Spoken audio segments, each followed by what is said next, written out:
Welcome to the Finance Wisdom Summaries. Your Money or Your Life: 9 Steps to Transforming Your Relationship with Money and Achieving Financial Independence.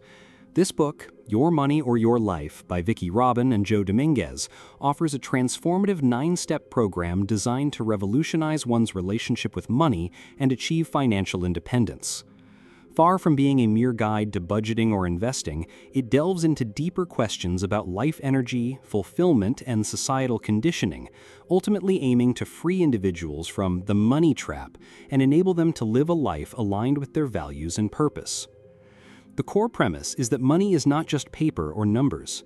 It is something we trade our life energy for, making conscious management of finances a path to true liberation and a more meaningful existence. Foreword by Mr. Money Mustache and Introduction to the New Edition.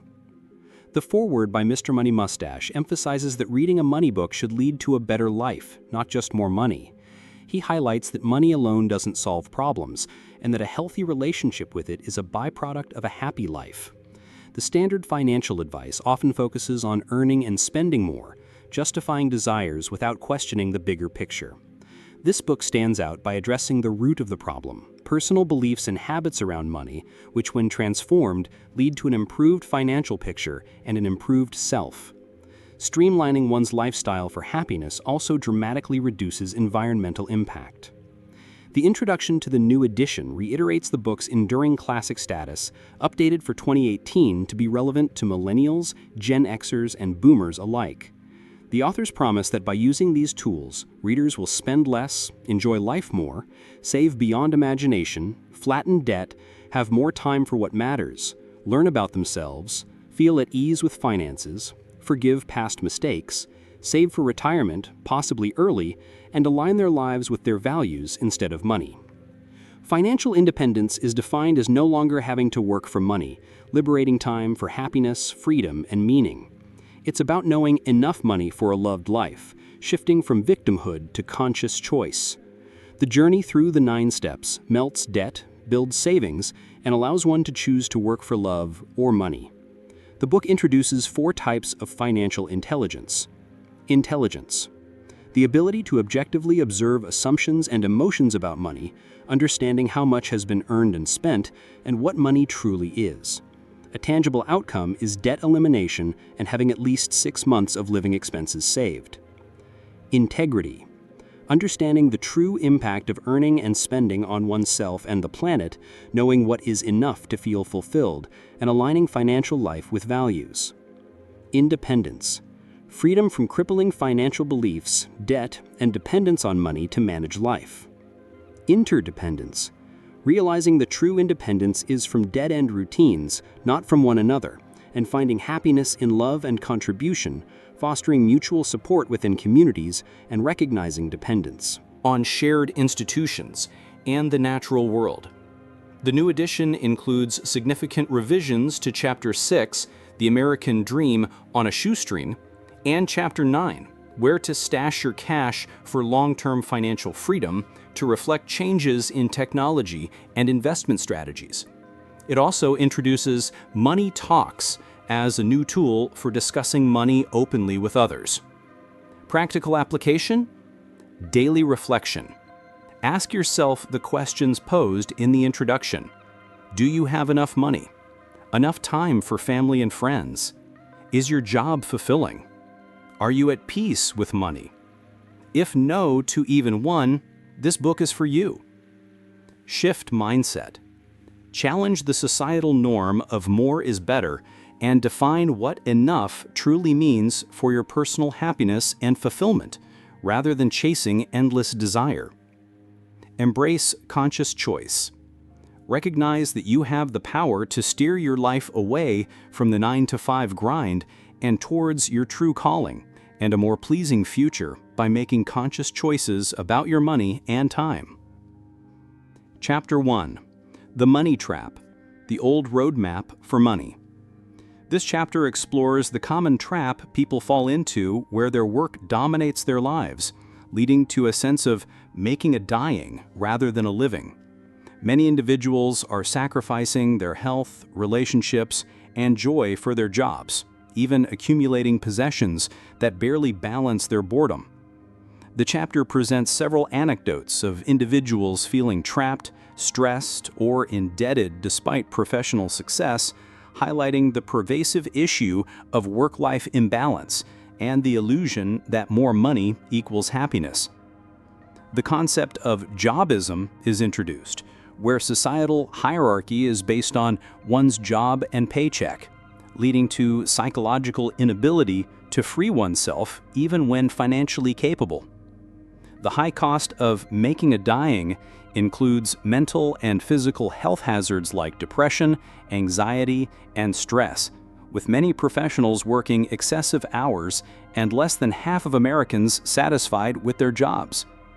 Despite working more, savings rates have declined, and consumer debt has skyrocketed, making the 9-to-5 routine mandatory for many.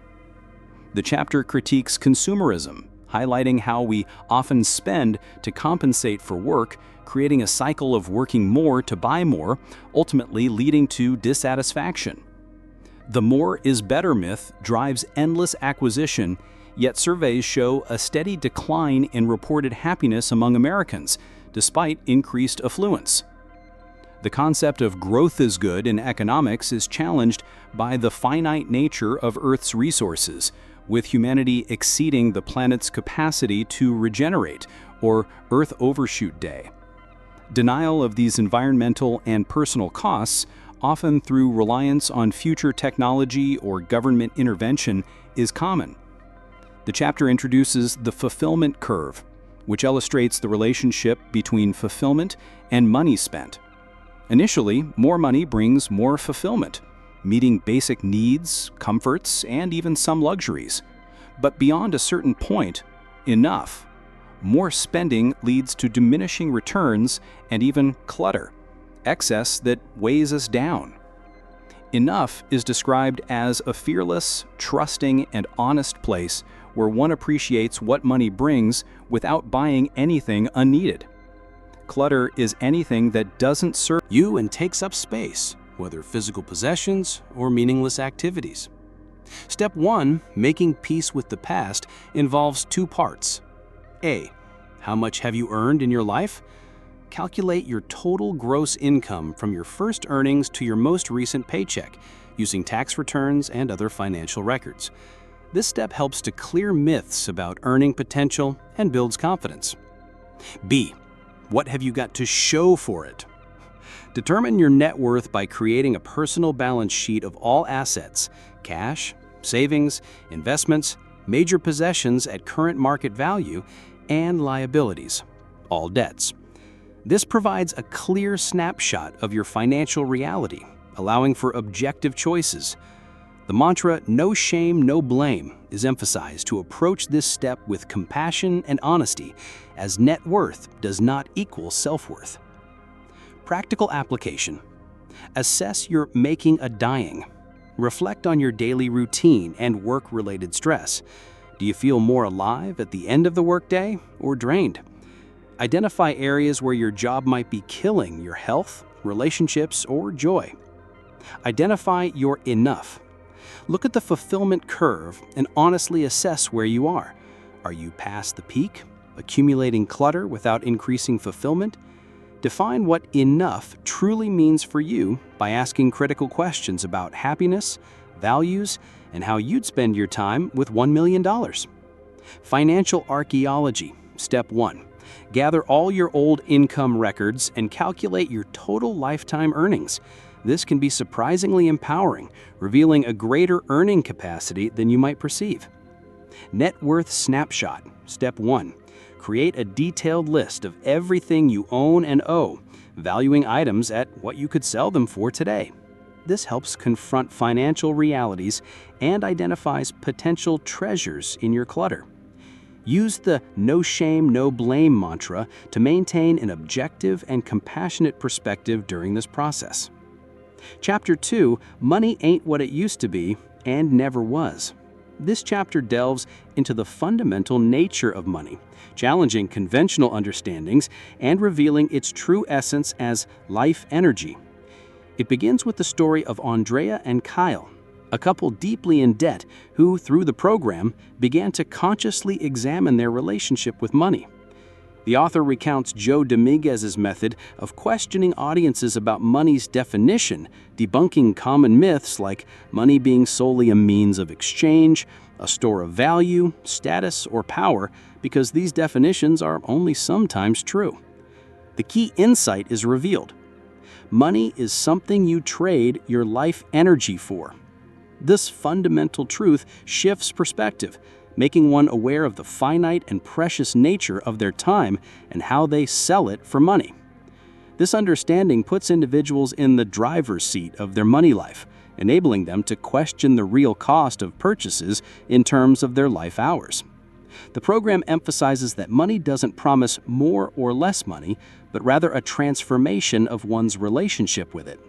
Money is described as having 4 levels: understanding, material, the physical paper, metal, plastic, and electronic transactions; psychological, personal fears, longings, and personality traits influencing money habits; cultural, societal beliefs, laws, and customs, e.g., more is better, growth is good, that shape financial patterns; life energy, the ultimate truth that money represents the hours of one's life traded for it. Gaining financial intelligence, FI1, is presented as clearing the confusion, myths, and mistaken notions about money. It's about recognizing that money is a mirror reflecting our emotional responses, and a game with rules we must understand to play consciously. The red pill analogy from The Matrix is used to illustrate that knowing money is life energy allows one to see choices clearly and stop playing the game at will, with winning meaning having precisely what is needed and nothing in excess. Step 2. Being in the present, tracking your life energy, has 2 parts. A. How much are you trading your life energy for? Calculate your real hourly wage by identifying all time and monetary costs directly related to your job. This includes commuting, work-specific clothing, job-related meals, decompression time, escape entertainment, and job-related illnesses. The goal is to see the true trade-offs and potentially uncover how much is spent out of job resentment or ambition. Mark H's story illustrates how realizing the high true cost of his job led him to a career change, ultimately saving money and reducing stress. B. Keep track of every cent that comes into or goes out of your life. This is a spiritual discipline designed to sharpen awareness of money flow. It involves meticulously recording every single cent, regardless of how small, to prevent unconscious spending and gain accurate insight into financial behavior. The importance of no leeway, no judgment, but lots of discernment is stressed for this exercise, promoting accuracy and honesty. Examples show how tracking every penny can reveal patterns, even for those initially resistant, leading to significant savings and a clearer alignment with personal values. Practical application. Calculate your true hourly wage. List all job-related expenses, commuting, professional attire, meals out, stress relief spending, etc., and the time spent on these activities. Subtract these costs from your nominal income and divide by your total job-related hours to find your real hourly wage. This helps in evaluating current and future job opportunities more realistically. Track every cent daily. Carry a small notebook, use an app, or link accounts to meticulously record every single income and expense. Be precise, down to the penny, and note the reason for the exchange. This practice builds immediate awareness of spending habits. Go plastic-free temporarily. If struggling with tracking, try using only cash for a month to increase awareness of spending and make saving more motivating. Embrace no shame, no blame. As you uncover spending patterns, approach them with compassionate self-awareness rather than self-criticism. The goal is to learn and adapt, not to feel guilty about past choices. Chapter 3. Where is it all going? This chapter focuses on evaluating the financial information collected in Step 2, moving beyond mere tracking to gain deeper insights into spending patterns. It distinguishes this program from traditional budgeting, emphasizing that it's an awareness of your enough point tool rather than a rigid planning tool with standard categories and percentages. The aim is to discover unique spending habits and align them with personal values and a well-spent life, akin to mindful eating versus dieting. The core of Step 3 is monthly tabulation. After a month of tracking every cent, you will establish unique spending categories. Instead of broad, generic categories, create specific subcategories that accurately reflect your lifestyle and actual spending behavior. This detailed portrait serves as a true bottom line, revealing where your money, life energy, is truly going. Examples are provided for food, such as just us, guests, too tired to cook, snacking, TV food, housing, mortgage, rent, utilities, income from renting out space, clothing, utility, fashion, work, recreational, emotional, purchases, and transportation, including commuting, other work-related, pleasure, and insurance. Categorize technology and entertainment. These are growing expense areas that should be broken down into specific subcategories, such as cell phone, internet, streaming services, gaming, clubbing, and children's entertainment, to reveal where significant money is flowing. Be honest and precise. The process requires ruthless honesty to confront little sins and indiscretions in spending habits without judgment, leading to self-acceptance rather than punishment. This self-discovery can be more enlightening than traditional accounting. Account for large or unusual expenses. Recognize that extraordinary expenses are a continuing part of life and integrate them into your monthly tabulation rather than excusing them. Track income subcategories.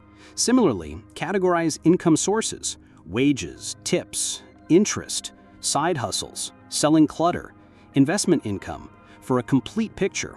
Those spending categories tend to be more revelatory. Total and balance. Sum all income and expenses, ensuring accurate balancing to the penny. Convert dollars to life energy. This is a magic key to the program. Translate the dollar amount in each spending subcategory into the actual hours of your life energy it represents, using your real hourly wage calculated in Step 2. This makes the true cost of purchases tangible and prompts reflection on whether the expenditure was truly worth the item or experience purchased. Practical application.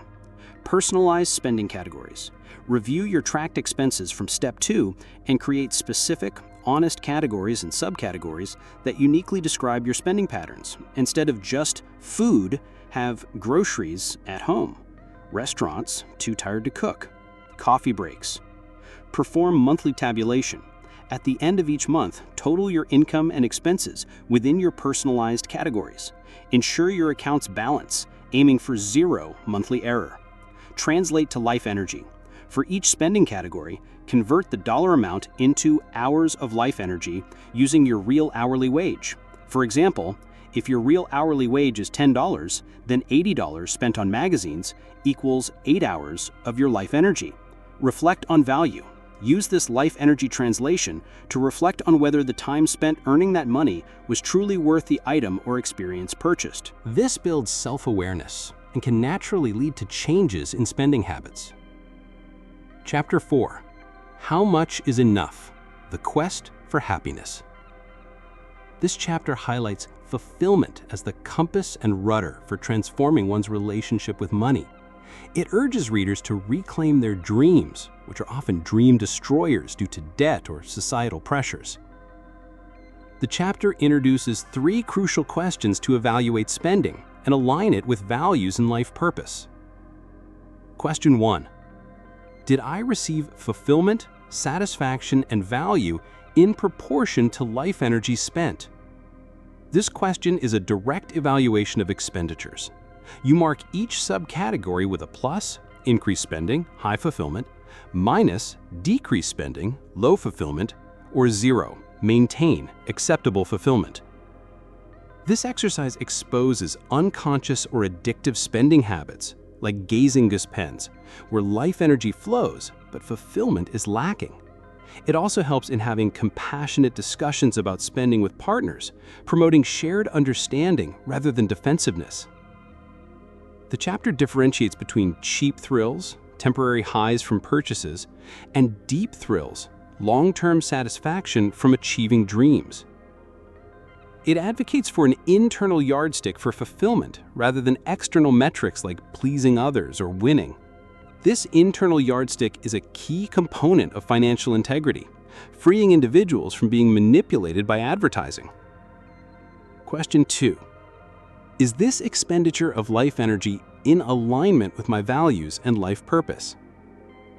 This question prompts reflection on one's values, principles and qualities that matter, and life purpose, the overarching goal embodying values and dreams. The chapter suggests ways to identify true values and purpose, reflecting on what you're proud of, how you'd spend your last year, and what brings the most fulfillment without work.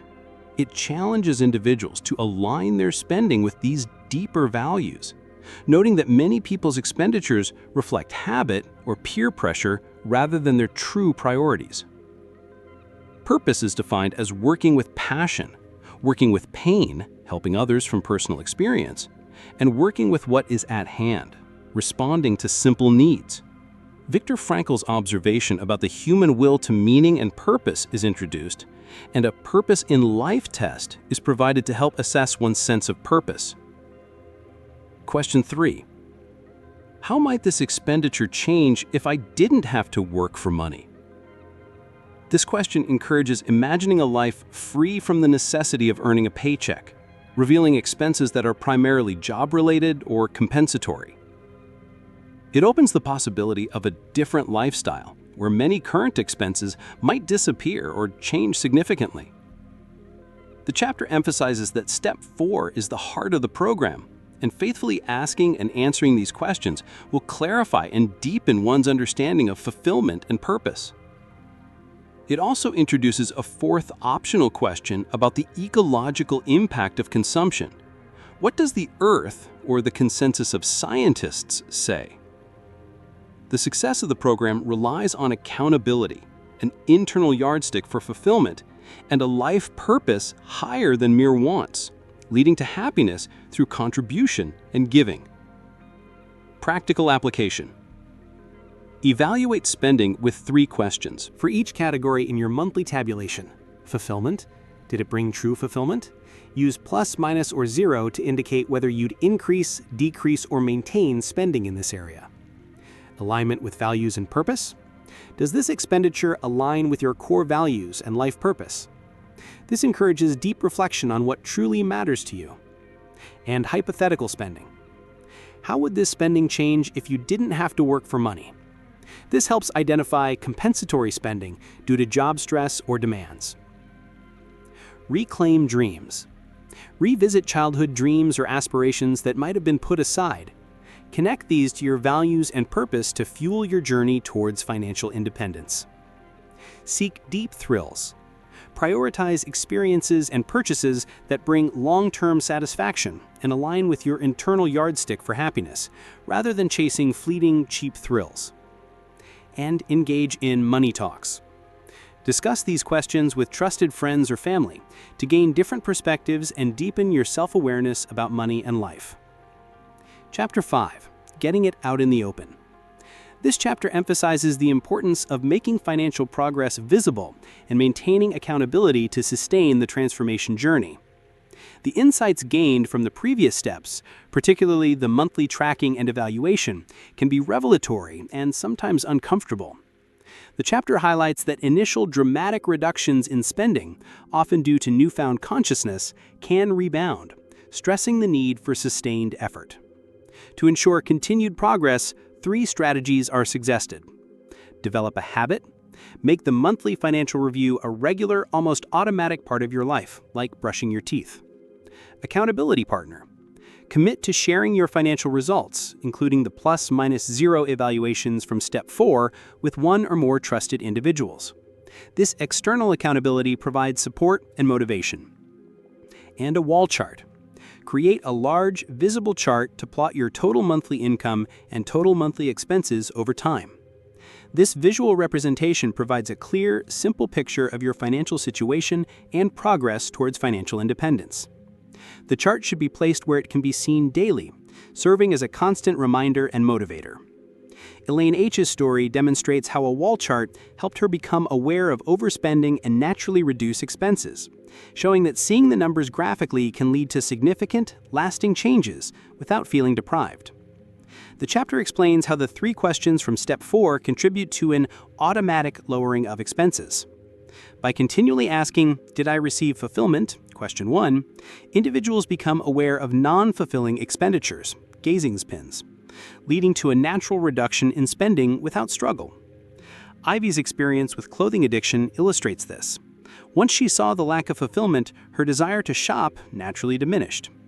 Similarly, Hal's guilt money spending on his children decreased once he saw it wasn't providing true satisfaction. The chapter notes that most people who consistently apply these steps experience a natural, painless 20% reduction in expenses. Aligning spending with values and life purpose further reduces unconscious spending driven by emotional or cultural programs. It can also reveal areas where one might be underspending on what truly brings joy, allowing for adjustments that enhance fulfillment. Asking how spending would change if one didn't have to work for money, question 3, highlights compensatory spending and frees up life energy. A significant byproduct of diligently following these steps is getting out of debt and becoming a super saver. Tanya's story demonstrates how the wall chart and conscious spending helped her eliminate thousands in debt in 2 years without a raise or feeling deprived, driven by her passion for service projects. The savings rate is highlighted as crucial for financial independence. The more one saves, the sooner they become FI. The wall chart provides continuous feedback, serving as an inspiration and motivation to stay on track. Practical application. Create your wall chart or digital equivalent. Draw a large graph with a vertical axis for monthly dollars and a horizontal axis for months, 5 to 10 years. Plot your total monthly income and total monthly expenses at the end of each month. Place it where you see it daily. Find an accountability partner. Share your monthly financial results and insights with a trusted friend, partner, or group. This external commitment can significantly boost your motivation and provide support. Observe and adjust. Regularly review your wall chart and the answers to your 3 questions. Notice the trends in your spending and how your conscious choices impact them. Celebrate progress and adjust categories as your understanding deepens. Prioritize debt repayment and savings. Use the awareness gained to aggressively pay down high-interest debt and increase your savings rate. See saving as a game, recognizing that every dollar saved brings you closer to financial independence. Chapter 6, The American Dream on a Shoestring. This chapter explores frugality as a key to fulfillment, reclaiming it from outdated notions of deprivation. It introduces the idea of enoughness, living at the peak of the fulfillment curve, having plenty without being burdened by excess. The term frugal is redefined from its Latin roots, meaning enjoying the virtue of getting good value for every minute of your life energy and material resources. This implies a high joy-to-stuff ratio, where simple pleasures are deeply appreciated. The Spanish word aprovechar, to use something wisely and get full value from it, is presented as a synonym for this enlightened frugality. Frugality is presented as both practical and ethical, leading to sharing resources, for example lawnmowers, and used goods, which reduces environmental impact and enriches communities. It emphasizes honoring the life energy invested in possessions and saving those minutes and hours as an ultimate act of self-respect. Step 6, Valuing your life energy, minimizing spending, offers 10 sure ways to save money and reduce expenses. Don't go shopping. Avoid physical and online shopping to prevent impulse buys driven by marketing and emotional needs, reward, antidepressant, esteem boost, or entertainment. Reducing exposure to tempting offers is key. Live within your means. Wait to buy something until you have the money, avoiding interest charges, and allowing time to reconsider purchases. This builds resilience for economic downturns. 3. Take care of what you have. Regular maintenance of belongings and your body extends their life and saves money on replacements or repairs. 4. Wear it out. Resist the urge to upgrade or duplicate items unless they're truly worn out. Aim to use things 20% longer and ask if you already own a perfectly usable version. Consider repurposing old items. 5. Do it yourself. Learn basic skills, e.g. home repairs, cooking, gardening, to save money on services. This empowers you and builds valuable skills. 6. Anticipate your needs. Plan purchases in advance to find items at cheaper prices, especially during sales or when new models are released. 7. Research value, quality, durability, multiple use, and price. Don't just buy the cheapest, consider long-term value. Research reviews, compare features, and prioritize durability and versatility. 8. Buy it for less. Actively seek discounts, cash payments, imperfect items, sales, bulk purchases, haggling. Reconsider buying used items, as depreciation on new goods is significant. Utilize online marketplaces and sharing networks. 9.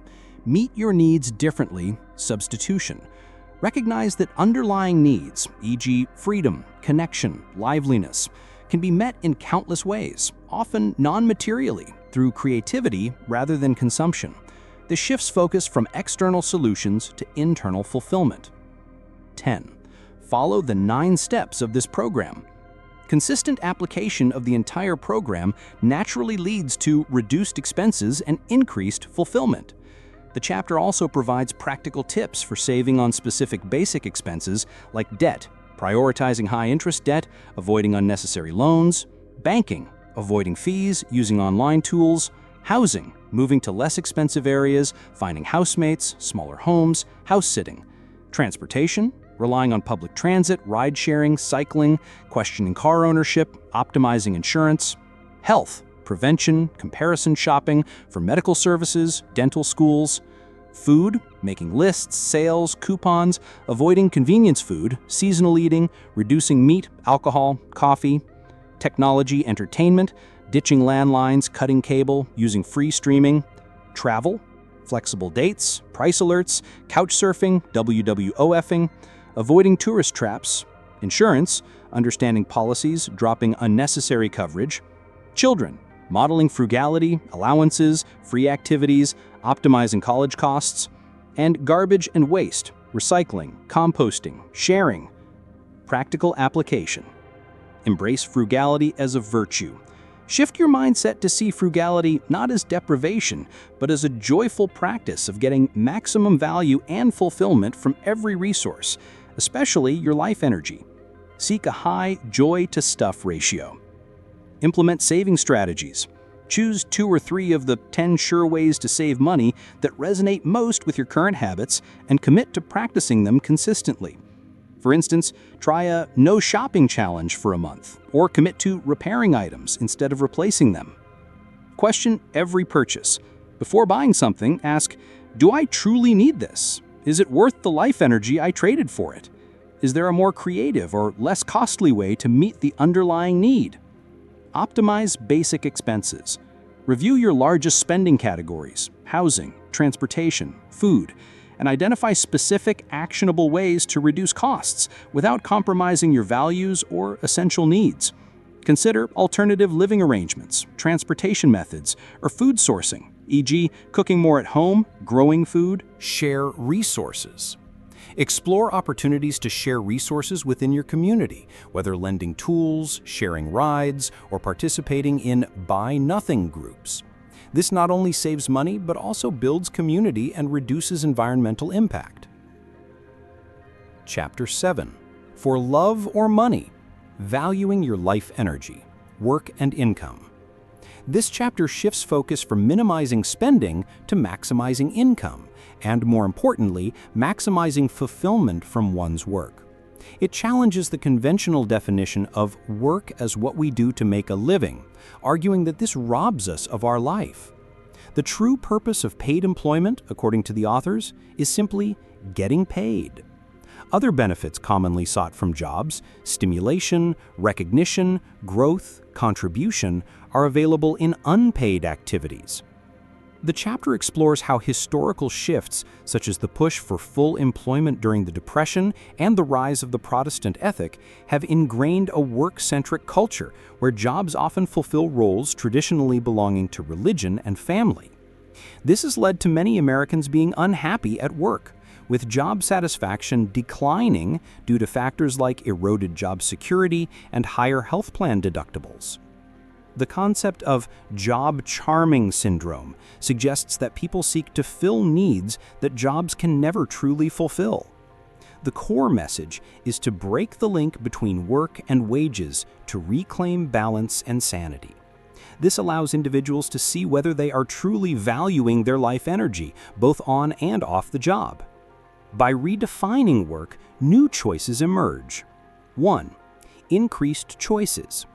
Separating work from income frees you from being defined by your job, allowing pursuit of true passions. For example, a teacher working as a computer programmer can embrace their teaching identity. This can prevent inexplicable illnesses or dissatisfaction arising from incongruity between inner self and external role. Donna's story illustrates leaving a high-stress medical career to align with values, even if it meant less initial income. 2. Working from the inside out. This approach moves away from simply choosing roles from a fixed list, external validation, to letting one's inner purpose guide career choices.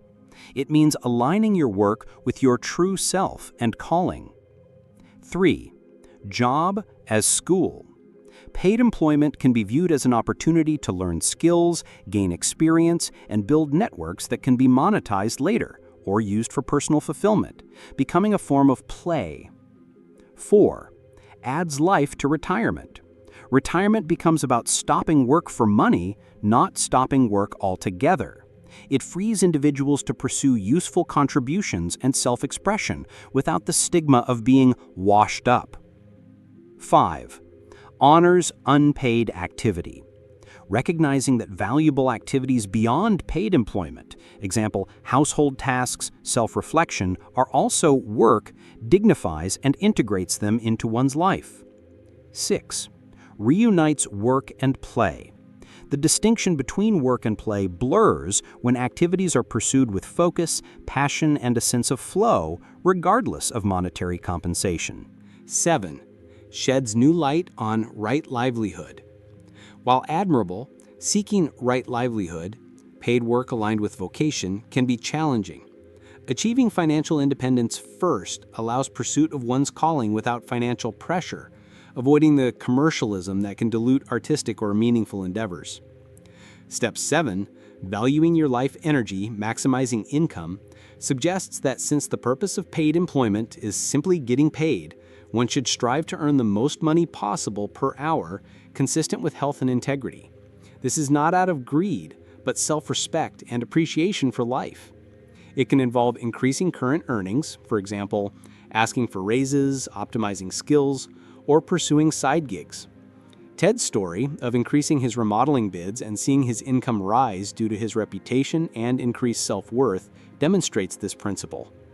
Maddie C's experience of raising her accounting rates after realizing her low real hourly wage, despite her desire to help low-income clients, highlights the importance of valuing one's own life energy. Nina N's journey of quadrupling her income through strategic job changes, driven by her wall chart, further reinforces the power of valuing one's own life energy. Practical application. Redefine work. Consciously separate the act of getting paid from other life purposes. Recognize that your job's primary function is income and seek fulfillment, growth, and contribution in other areas of your life. Evaluate your job's true value. With the understanding that money is life energy, assess if your current job truly provides a fair exchange for your time and effort. Are you paid enough for the compromises you make? Maximize your income consciously. Strive to earn the highest possible income per hour while maintaining your health and integrity. This can involve negotiating raises, seeking promotions, or developing in-demand skills. Explore side hustles that are enjoyable and lucrative. Pursue passions independently. If your true calling isn't currently a high-paying profession, work towards financial independence to pursue it without financial pressure.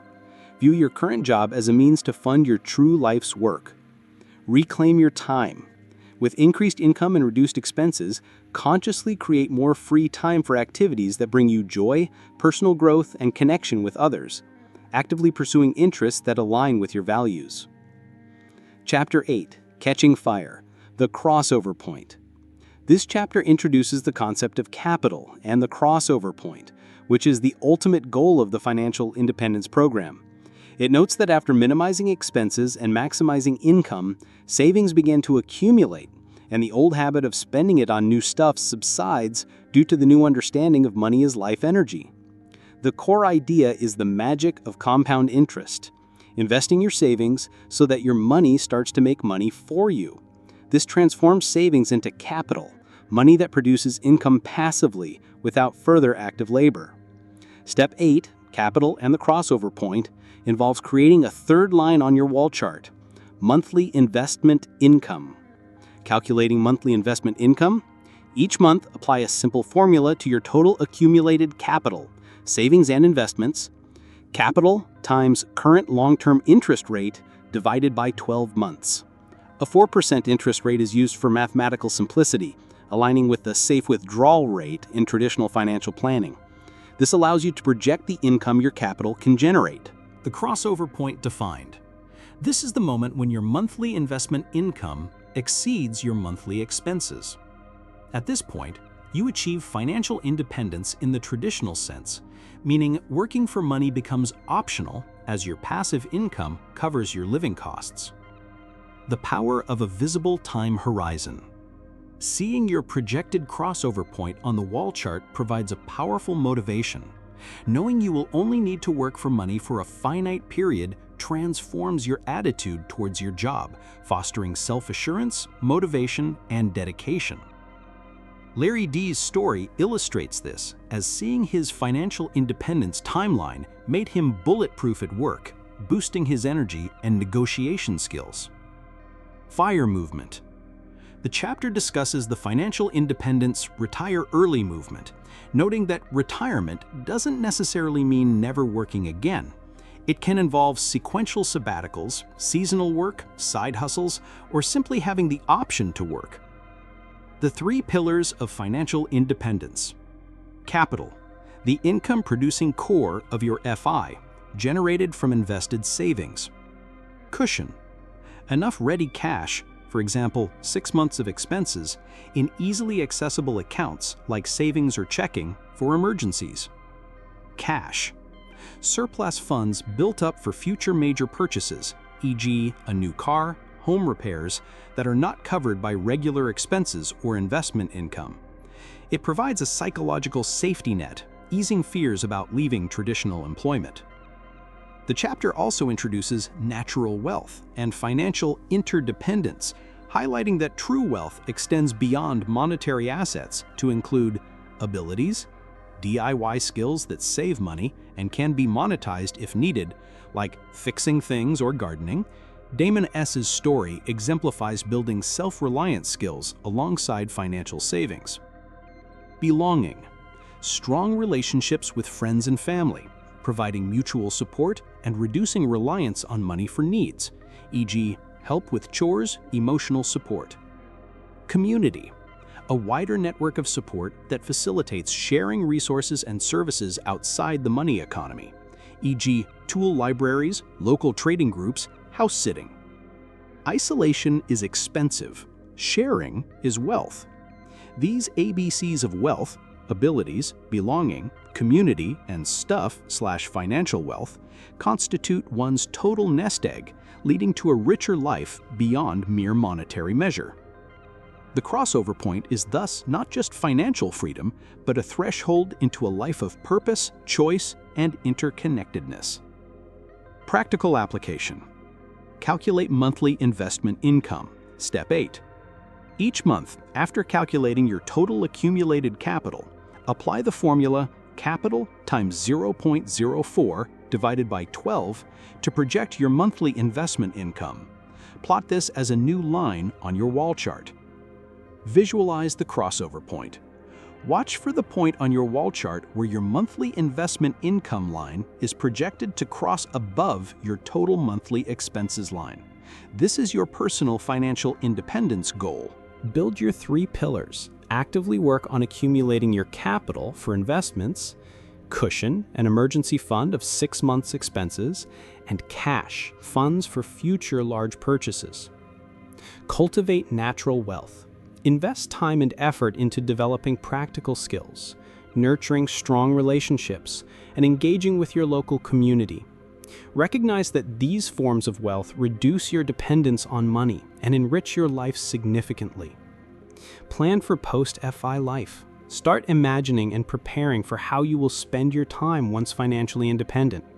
Joe Dominguez's practice of pre-tiring on weekends by pursuing retirement activities can help you transition smoothly. Chapter 9. Where to stash your cash for long-term financial freedom. This chapter, Step 9, focuses on becoming knowledgeable about income-producing investments to provide a consistent, long-term passive income after achieving financial independence. It emphasizes empowerment, encouraging readers to take back control from money experts and make informed, conservative choices. The chapter introduces common investment options for FIers: bonds and revolving loan funds, conservative options, essentially loans to institutions, with guaranteed repayment and interest. Revolving loan funds can also support local or developing communities. Mutual funds or exchange-traded funds, ETFs, bundles of stocks or bonds managed by professionals or algorithms. Index funds, which track market indices, are highlighted as a favorite among FIers due to their low fees and diversification. The Bogleheads philosophy advocates for investing in low-fee, diversified index funds for long-term holding without trying to time the market. Real estate can provide income through rentals, example duplexes or quads, with the potential for tenants to cover mortgage costs. The chapter warns against flipping properties due to high work and risk and potential displacement of tenants. Investing in one's own home for renewable energy or farmstead infrastructure is also highlighted as an FI-aligned approach. Self-storage facilities are presented as another real estate investment option. Businesses, investing by becoming a partner or lending to a business. Key investment concepts are defined. Risk tolerance. How much risk of losing money one can tolerate without compromising sleep or needing to return to work. FIers typically prioritize minimizing risk after the crossover point. Yield or return on investment, ROI. The income generated by an investment, including interest, dividends, capital gains, rents, or royalties. Time horizon, the length of time one has for investments to grow and recover from potential mistakes. Fees, costs associated with investments, example, expense ratios for funds. Financial advisors can be hired for the nitty-gritty work, but fee-only advisors are recommended to avoid commission-driven product sales. Socially responsible investing, SRI, investing in funds that align with one's values by avoiding negative impacts, example, polluting companies, and seeking positive ones, often through research into environmental, social, and governance factors, and shareholder activism. Joe Dominguez's original investment plan in 1969, primarily using U.S. Treasury bonds due to high interest rates and safety, is detailed as a historical example of FI investing principles. While current market conditions differ, his criteria, safety of capital, consistent interest, tax exemption, and liquidity remain valuable for FI investing. The chapter notes that many popular FIRE figures advocate for index funds due to their low costs and diversification benefits. Vicki Robin also shares her personal investment choices, which include a mix of real estate, rent-free living, rental income, local revolving loan funds for small businesses, and socially responsible stock and bond funds, aligning her investments with her values and community. Side hustles are also mentioned as additional income streams for FIREs, showcasing creativity in microjobs. The ultimate goal of Step 9 is self-empowerment and becoming a conscientious, loving, and knowledgeable steward of your life energy, applying financial success to address broader societal and planetary challenges. Practical application: educate yourself on investments, understand basic investment vehicles like bonds, mutual funds, ETFs, and real estate, research their risks, potential returns, and fees. Diversify your portfolio. Spread your investments across different asset classes, including stocks, bonds, and real estate, and geographies to minimize risk. Consider low-fee index funds for broad diversification. Align investments with values.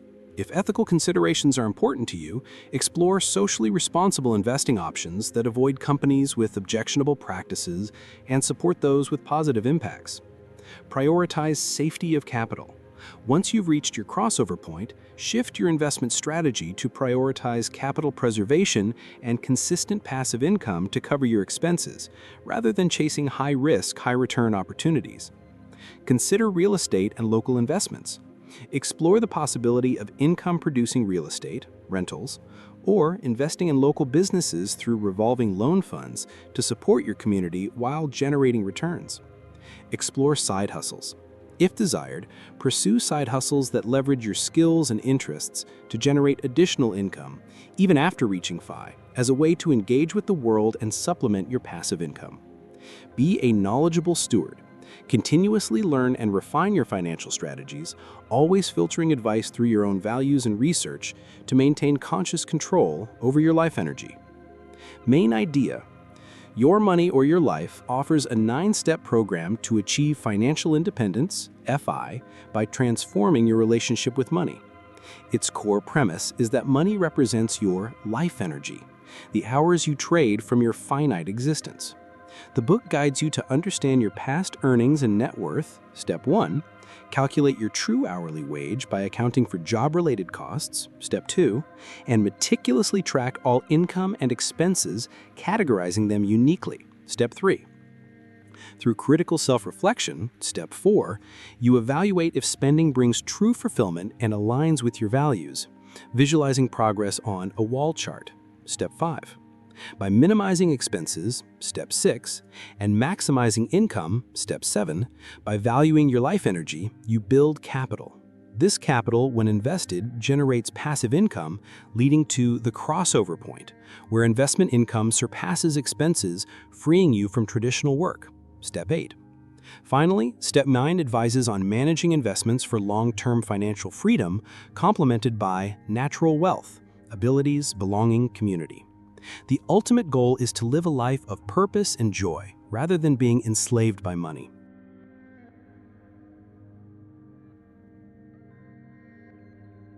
If you enjoyed the content, please consider supporting the author. Thanks for watching, and if you like this video, subscribe. Now, let's go to the next video.